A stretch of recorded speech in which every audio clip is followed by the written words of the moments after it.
Hey, I've got it. Thanks, Father. Thank you, Father Tom. Can everyone hear? Is this mic working? Okay, great. It's wonderful to be back in Detroit. I was telling Father Tom, the past 2 times I've been, it's been during the winter, and so it's really nice to come in the fall. A bit of a change in the weather. Last time I was kindly given, it was right just a few weeks before the Super Bowl, and I was kindly given a Lions hoodie that, oh, hi, Sue. Good to see you. And I took it back to Rome with me and proudly wore it, and I think it may have, cursed you. And so I apologize, and I know this season hasn't started off as well as hoped, perhaps a bit disappointing, but I think it's maybe fitting since everything in the church should be pointing us towards signs of hope even in dark times. So it's also, I was thinking this morning how it's a bit bittersweet to be coming back to talk, because the past 2 times I was here to talk about Pope Francis, a pope that we all loved very much and are still mourning his passing. But it's also an exciting time because I do think Pope Leo, and we'll talk about this, is a pope who was elected to carry on the reforms of Pope Francis, even though they're very different personalities and people. So Father Tom said I'd bring in an insider's account of the conclave. I think I'm going to try to give you an overview of sort of what happened basically between the time Pope Francis died and Pope Leo was elected, and sort of paint some broad brushstrokes about where I think this papacy is going. But then during the Q&A when we come back, that's when we can do all the gossip that some of you want. So on the morning of April 21st, I'd gotten up early that morning to go for a run along the Tiber River in Rome. And I was exhausted, and not just because I'd been covering Holy Week, which was always the busiest time of the year for Vatican reporters, and especially clergy as well, and Easter, but frankly, just the months leading up to that point had just been really taxing. Ever since Pope Francis entered hospital on February 14th, it sort of felt like Groundhog Day around the Vatican. And I'm going to characterize this in fairly blunt terms, and I don't mean to diminish the seriousness of what was happening, but the days became rather formulaic.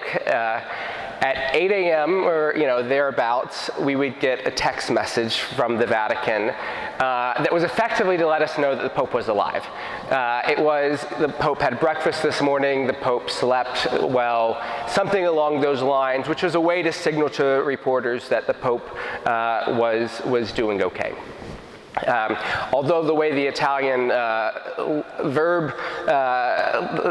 way the Italian language works, sometimes they would use the language, which was always alarming, that the Pope passed the night. And the first time that happened, I was really, I didn't know what to make of it, so I had to double check to make sure that I had understood correctly that he had just passed through the night, that he hadn't passed away. So we would have that every morning, and then at around noontime, we would have a briefing at the Vatican press office.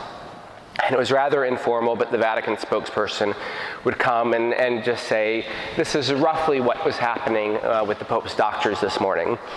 And that evening at 7 o'clock, thereabouts, we would get a fuller report from the Pope's doctors. And that's where we got a sense of what his actual prognosis was like, what sort of treatment he was getting, did he have a fever, what sort of tests were being run. And so we'd get that around 7:30. I'd write a story every single day, maybe do, if the news, if they were interested, maybe do a quick television interview, then go home, have a quick bite to eat, and then do it all again the next day. And it felt like Groundhog Day. Up until March 23rd, when Pope Francis was discharged from the hospital. And we finally began to get a bit of relief then. His doctors said that his primary doctor said that he expected the Pope to make a full recovery. And there were some really promising early signs. Some of you may remember this. King Charles came over and had a surprise visit with Pope Francis.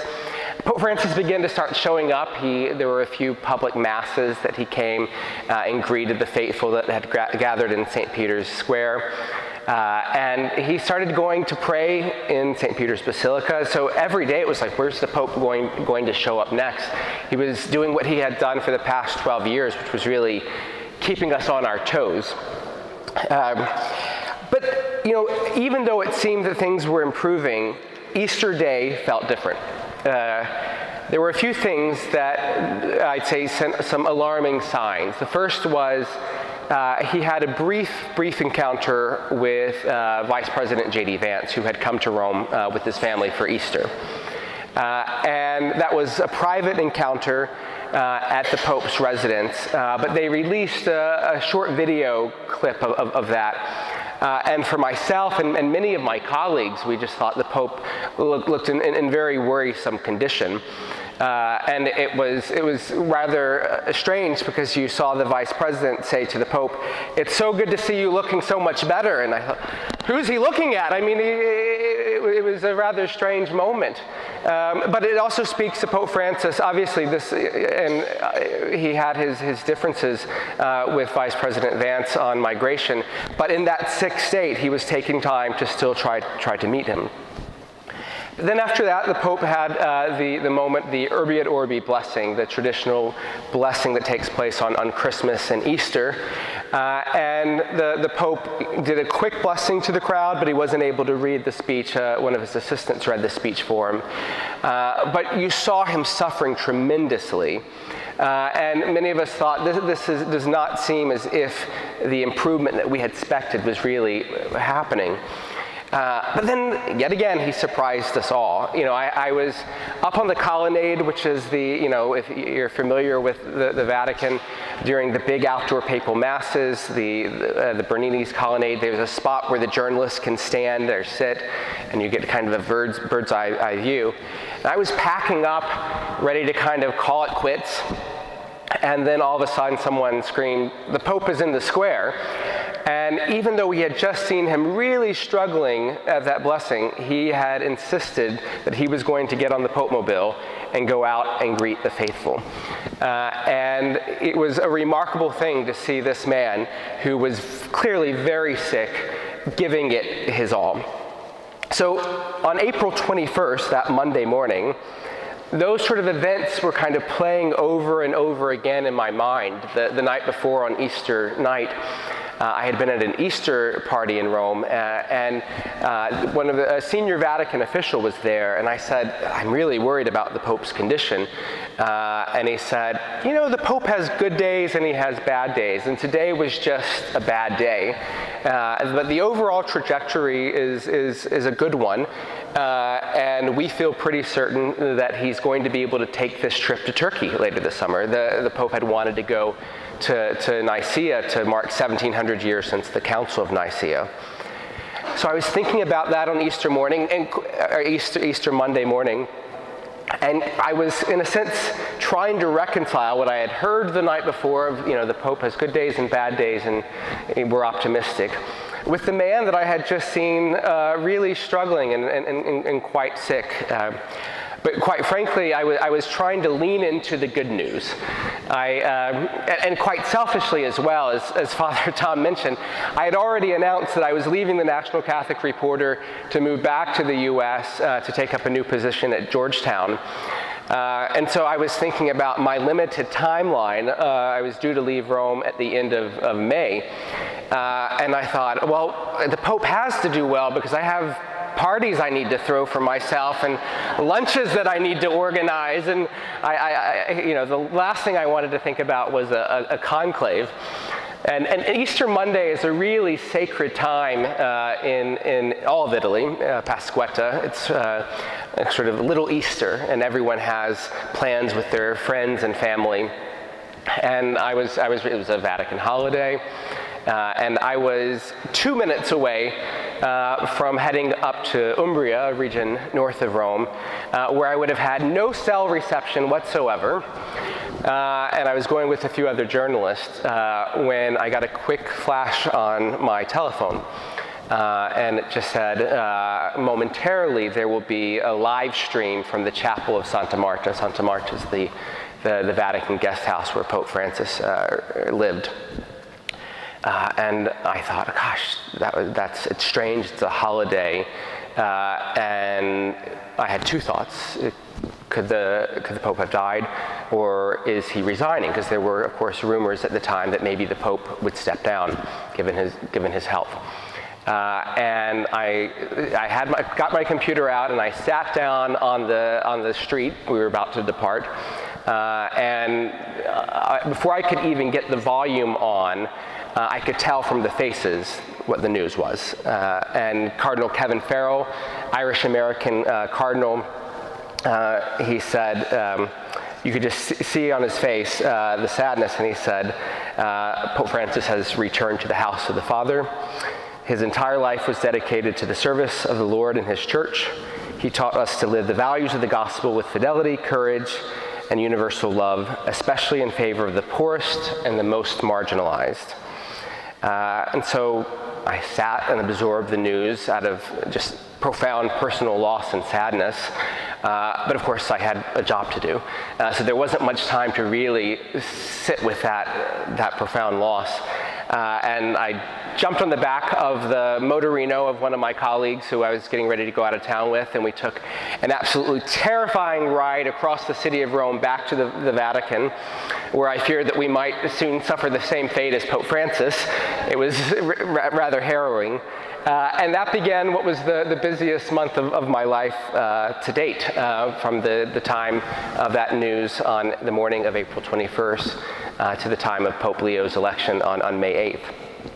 And most Americans, I think, have gotten used to hearing some sort of version of the expression that this next presidential election is the most important in our lifetime. I don't think that can exactly be said of papal elections, which go back for 2,000 years. But I will say that before the cardinals came from around the world to Rome and into the Sistine Chapel for the conclave, many of them that I had spoken to had said that they believed that the conclave of 2025 would be the most important in at least 60 years. And so I, as many of you know, I just wrote a book about Pope Leo and sort of describing the Francis legacy and the taking, inside the conclave and what this might all mean. And I opened that book with the comparison of the Second Vatican Council and Pope John XXIII's death of stomach cancer in June of 1963. Just 1 year earlier, Pope John had presided over the opening of the Second Vatican Council, which, as we all know, was a landmark event in the history of our church. The council promised to open the church up to the modern world, and there was just this tremendous wrestling of what role the church was supposed to play in a world that was rapidly changing. When the council was announced on January 25th, 1959, it sort of sent shockwaves throughout both Rome and the larger world. In fact, there had only been 20 councils before what would become called Vatican II.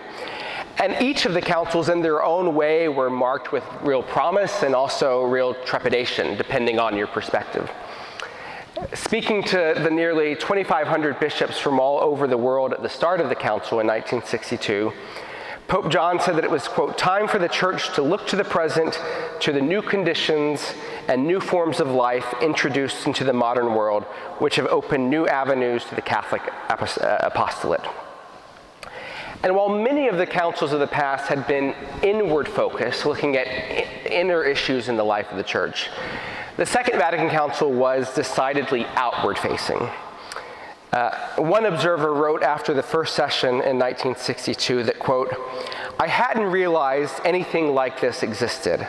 I thought the Roman Catholic Church was a very closed, complacent, and sectarian body that had nothing to learn from anybody else.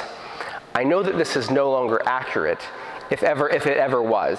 The whole atmosphere is so different that it is, quote, a real miracle. I think it's fair to say that all of that was at stake when Pope John XXIII died in '63. The question was, would the cardinals elect a new pope who would push through the reforms that Pope John had started? Or would they reverse course?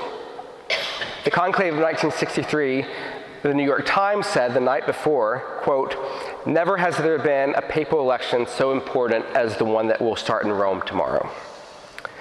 And then a few days later, on June 21st, 1963, when Giovanni Battista Montini emerged from that conclave taking the name Pope Paul VI, it sent a signal that the reforms set in motion by Pope John XXIII would continue. He was the former Cardinal of Milan, and he'd been a close ally of John XXIII, though very different in disposition. Pope John XXIII had this sort of winsome, more extroverted personality, and Montini was known to be more cautious and more contemplative. Yet Montini had been very involved in the larger project of the council and had been a really active contributor to the first session. And he knew that the council would lead to a global reckoning for the entire church. In fact, on the eve of it, Cardinal Montini said of Pope John, quote, "This holy old boy doesn't realize what a hornet's nest he's stirring up." By the end of Pope Francis's papacy, some of the Pope's own cardinals, I think, had thought in similar terms, sometimes even using more colorful language. Australian Cardinal George Pell, before his own death in 2023, penned a secret memo that had labeled the Pope Francis papacy a catastrophe, and he was actively promoting candidates that would, quote, "bring about a new era of law and governance in the Vatican." Cardinal Gerhard Müller, the former head of the Vatican's doctrinal office, went even further. He penned an article accusing Francis of potential heresy because of the Pope's decision to allow priests to bless those in same-sex unions. I would argue that Pope Francis, in his entire papacy, however, was trying to, 50 years later, implement the reforms that the Council had initiated by his predecessors. The Second Vatican Council had unleashed tremendous change in the life of the Church, and among its landmark reforms, as we all know, was a greater participation of the laity in the life of the Church. It introduced all sorts of reforms to fuel this, including commitments to pluralism, religious liberty, and a desire for deeper collegiality in church governance. The Council explicitly called for a style of governance that called for the Church to be engaged and open to the world around it. And yet, many of those reforms and its implementations were sluggish. They were met by two successive popes who had a pretty narrow understanding of Vatican II's aims. Pope Francis, however, in his first major document in 2013, he, quote, called for an ecclesial conversion as openness to a constant self-renewal born of fidelity to Jesus Christ. And in the 12 years that followed, Pope Francis pursued those priorities by radically reorienting the Catholic Church. And I would argue that he demonstrated this commitment by several ways. He said that the Catholic Church should be focused less on sexual ethics, while at the same time showing its equal commitment to the needs of migrants and refugees and those facing environmental disaster. By putting women into high-ranking positions of power at the Vatican, he began to dismantle the papal court that had been made up of all men. And of course, by launching a global synod process, which invited Catholics from all around the world to bring their joys and their hopes and their anxieties to share with one another, and for the Church to discover better ways of listening to all of its members. Outside of the Church, most of these reforms were greeted with thunderous reception. Pope Francis was the Time magazine Person of the Year in 2013, and they, quote, held him as the people's pope for his courage for changing an often archaic and antiquated institution. But like Pope John XXIII, inside the Catholic Church, a hornet's nest had been rattled. And this past May, when the cardinals from around the world gathered to elect Francis' successor, it was effectively a referendum on what Pope Francis had started. Now, following the death or resignation of a pope, it becomes the main job of cardinals to get to Rome to elect a successor. And the conclave of 2025 was the most diverse and the largest conclave in the history of the Catholic Church.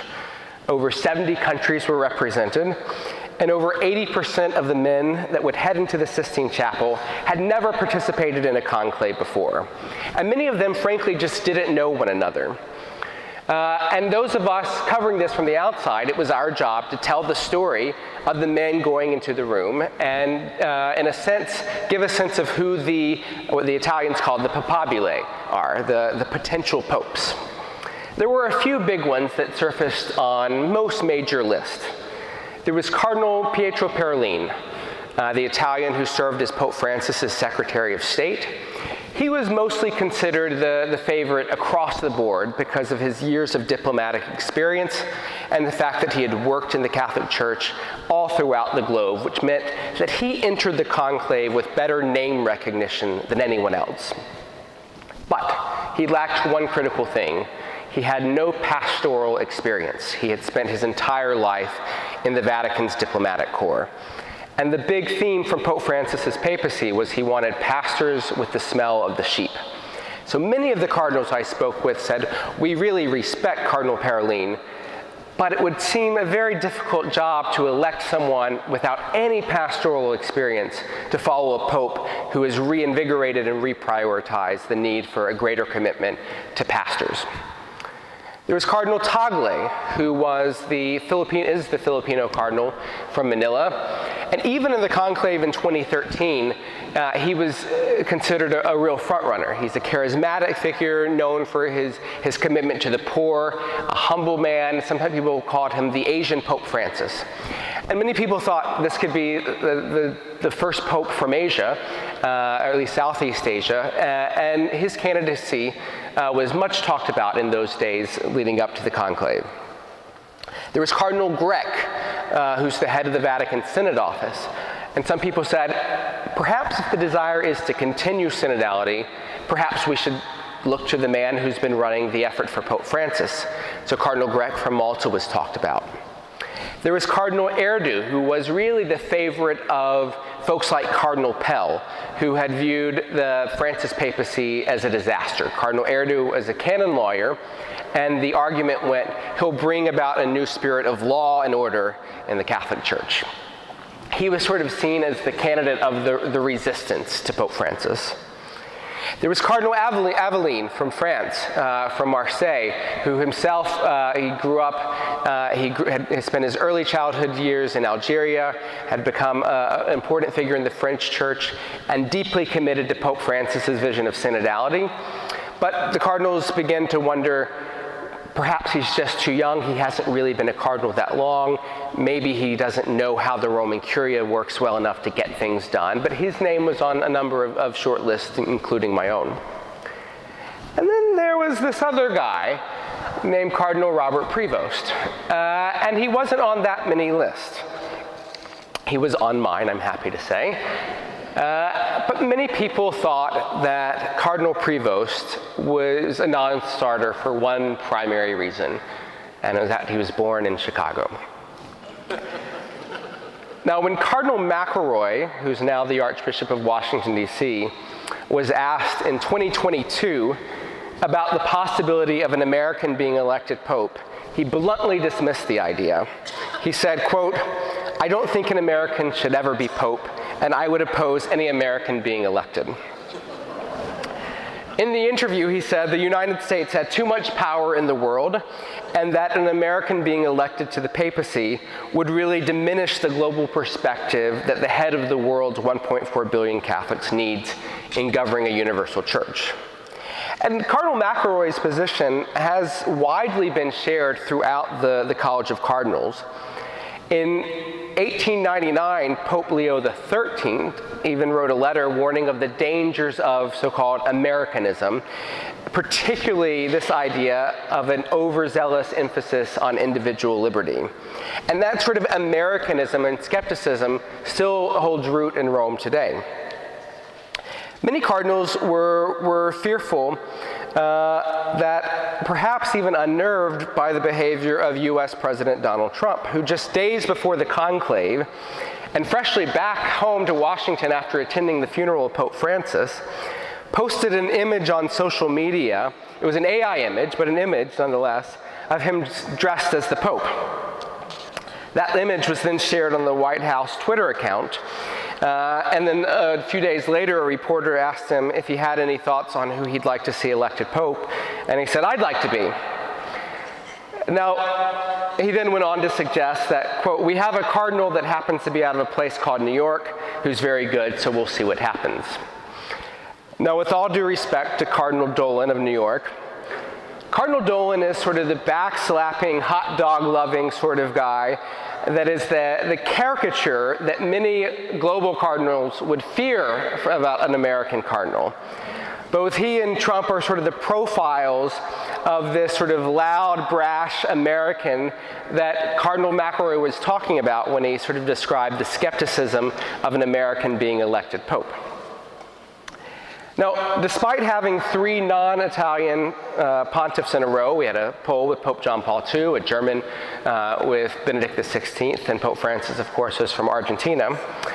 The conventional wisdom was that tapping someone from the world's largest superpower to head the world's smallest state would just be a bridge too far. But these are unconventional times, and on May 7th, the day that the cardinals entered into the conclave, I published a piece in Foreign Policy magazine that suggested that perhaps precisely because of Trump, an American pope might be a bit more palatable among the men electing the next pope. Let me explain myself. Just a few weeks before the conclave, when J.D. Vance was in Rome at Easter, Italian Cardinal Parolin had lamented that the United States no longer seems to be interested in engaging in the sort of multilateralism that has long defined the Vatican's approach to foreign policy.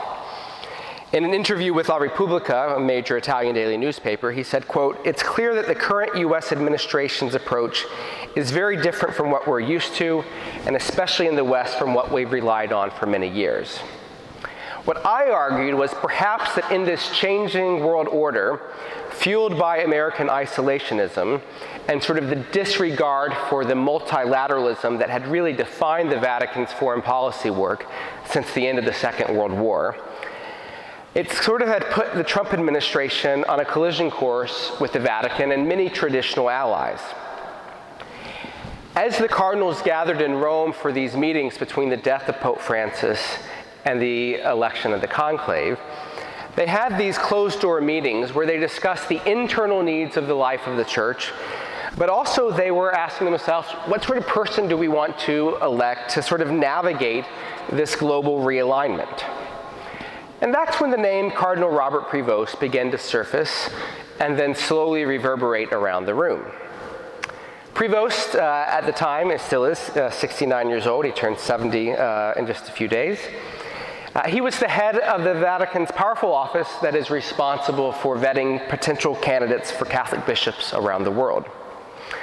He had been brought to Rome just 2 years earlier by Pope Francis, and the Chicago-born Prevost had spent the bulk of his life in Italy and Peru. Basically, a third of his life was in the US, a third of his life in Europe, and a third of his life in Latin America.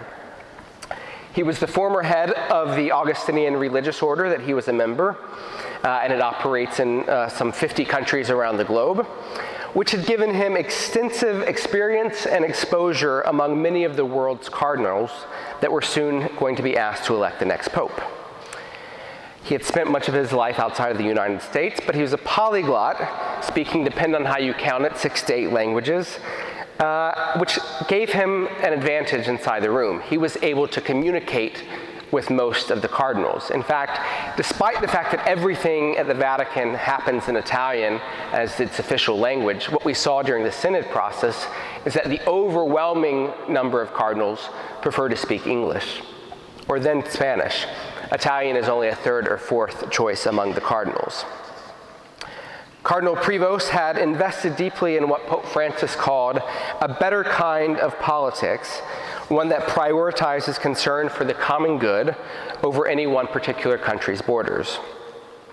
Now, back in 2022, when Cardinal McElroy was discussing the prospects of an American pope, in that same interview, he also said that foreign travel allows one to see the world from all different perspectives and it's sometimes quite different from our traditional American reference points. He then said, quote, "That doesn't mean our reference points are wrong. It just means that we need a wider perspective to be added to it." There had been a concern among some of the cardinals in Rome that with the ascendancy of Trumpism, that perspective that Cardinal McElroy talked about was shrinking. They began to ask themselves, could someone from the United States perhaps take charge of the last absolute monarchy in the world, the papacy? For many, it was an idea that was very counterintuitive, but it began to circulate and circulate.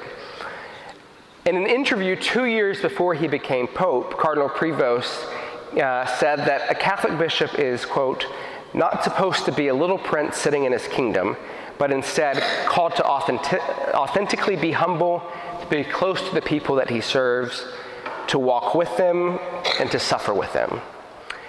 And in working on my book on Pope Leo, many of the men that went into the Sistine Chapel told me that those words were an example of the sort of leadership that they thought would be attractive in the new Pope and would draw a stark contrast to what was being witnessed elsewhere on the world stage.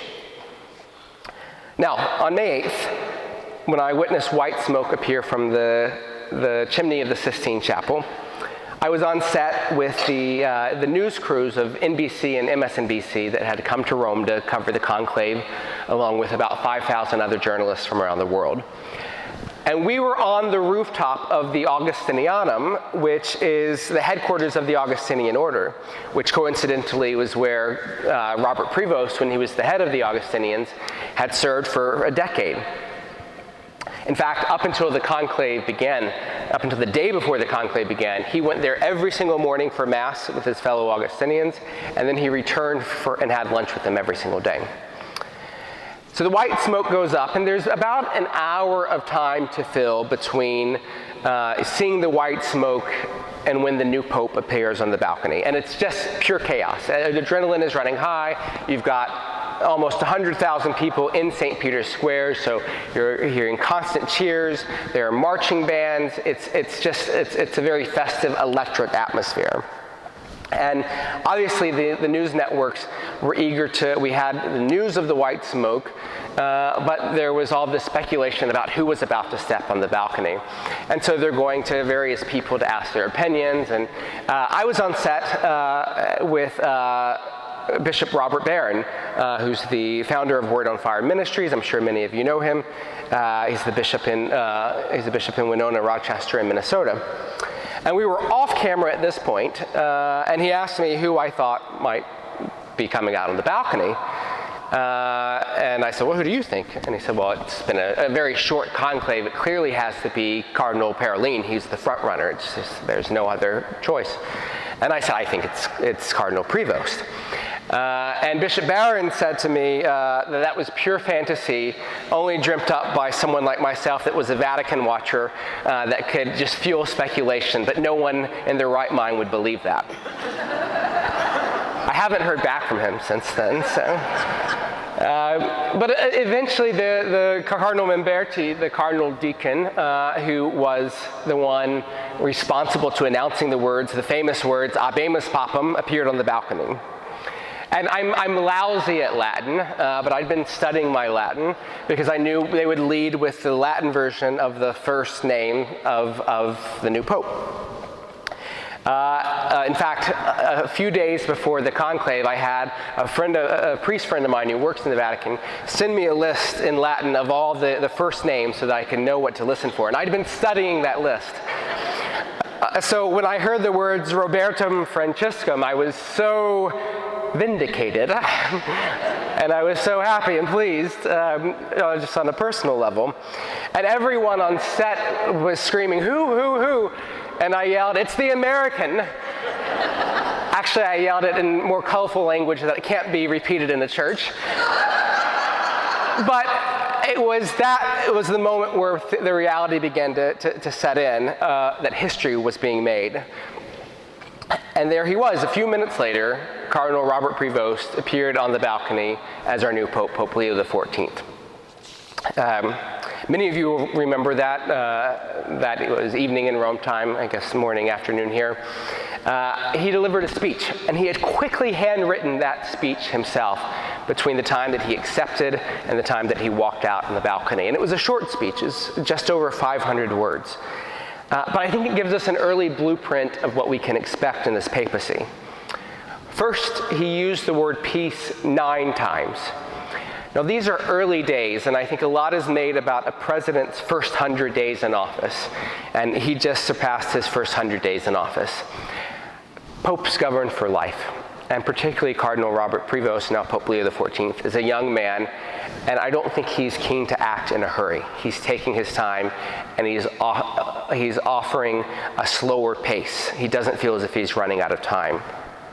But what I do think he is in a hurry about and feels a great deal of responsibility for is to use his voice and his platform to sort of serve as peacemaker in chief. We heard that 9 times he wants peace in that opening speech. The very first world leader that he spoke with by phone after his election was President Zelensky of Ukraine. He was also the first person that he met with, the first world leader that he met with in person. They've now had, I think, 2, maybe 3 in-person meetings and other phone conversations, but he continues to repeat this plea for peace, even offering the Vatican as a place for potential peace talks. We also heard that he wants a church that is missionary, bridge building, and open to all. And when I heard him say that night, I couldn't help but think of Pope Francis's lines that he used over and over and over again, a church that is open to todos, todos, todos, everyone, everyone, everyone. That talk had the same echoes of that from the very first night of his papacy. And he used the magic word. He said he wants a church that is synodal. That was in stark contrast to Cardinal Ray. Cardinal Ray is the dean of the College of Cardinals. And he presided over the general congregations that led up to the conclave, the sort of backroom meetings. And he also presided over the funeral of Pope Francis. And if you watched that funeral in real time or read his homily, he gave a beautiful homily praising Pope Francis's life and legacy. But there was one word he did not mention, but he did not use the word synod or synodality. And I think what happened in those 2 to 3 weeks between Pope Francis's death and the election of Pope Leo was the cardinals were really having to have a debate among themselves about the future of the church and whether or not synodality was going to be the path forward.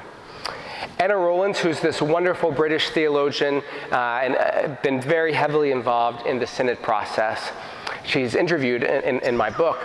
And she says she believes there were roughly 3 camps in the College of Cardinals in those days.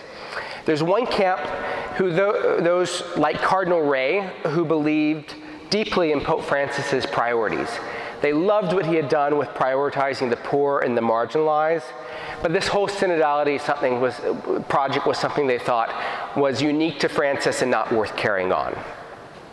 And there was a middle camp that she identified, which is what she calls this camp that appreciated synodality and saw it as a useful tool for evangelism, as a way of showing that the church was a welcoming place, but not an idea where synodality was a constitutive dimension, a part of the life of the church going forward. And then there's this third camp. She uses the Italian word avanti, to go forward. And that was the camp that wanted to go all in on synodality. And the challenge was, how do we take what Francis started and bring the whole church along with it? She says, quote, "The big challenge for the conclave was that the cardinals had to convert each other to synodality without Pope Francis to be there as the enforcing figure, and they had to decide whether or not they wanted to make it their own."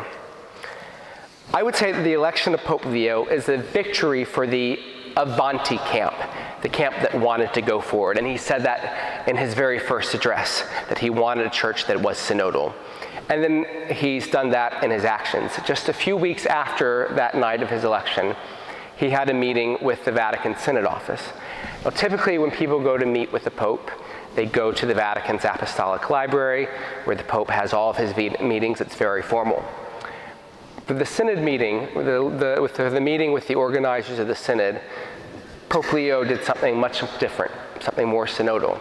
He got in his car, went from the Vatican and went to the Vatican Synod office to meet with them at their office, where he sat at a round table and spoke with them for 3 hours. And for everyone that I've spoken to that was at that meeting, the message was the same as it was to Pope Francis. This is the direction of the church, go forward.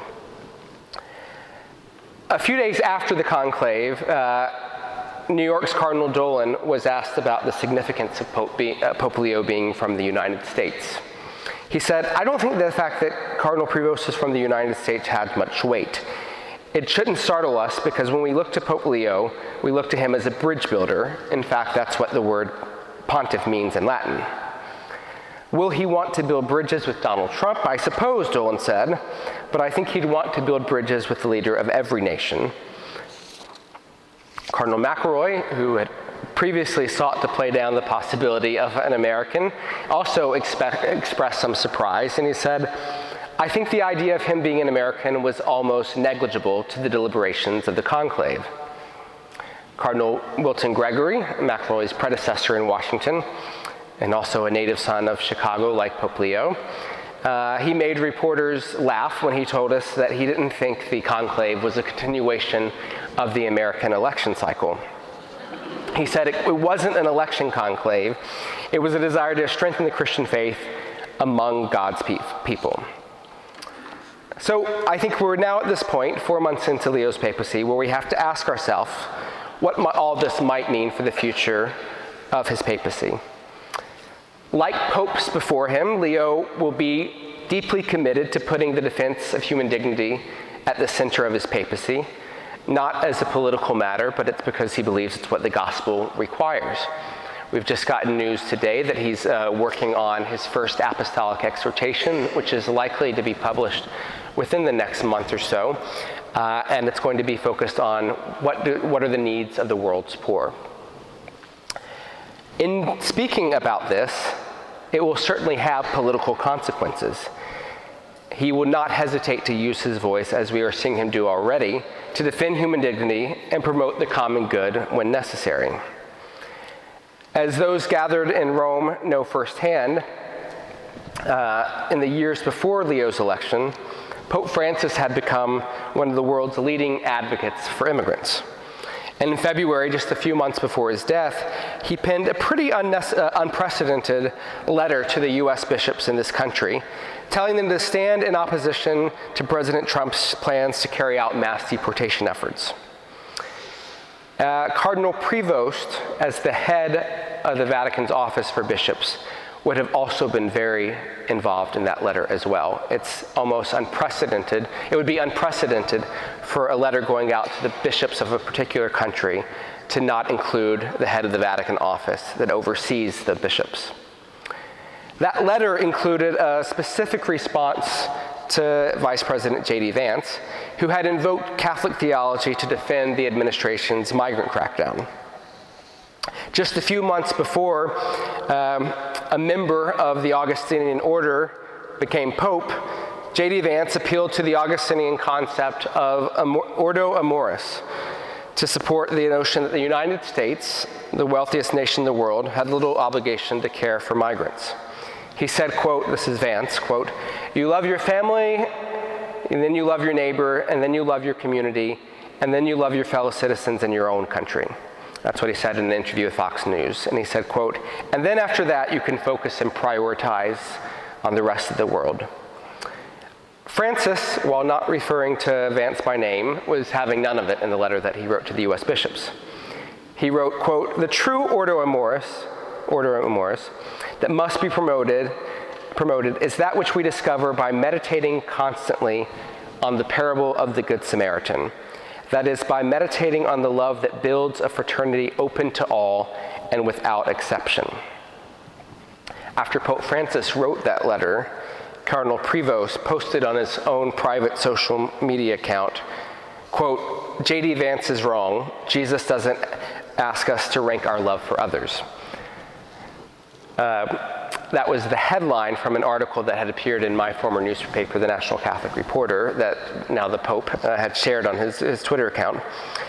And upon realizing this, people went crazy after the election, realizing that the Pope had a Twitter account, and they thought, we can learn a lot about this guy from his Twitter account.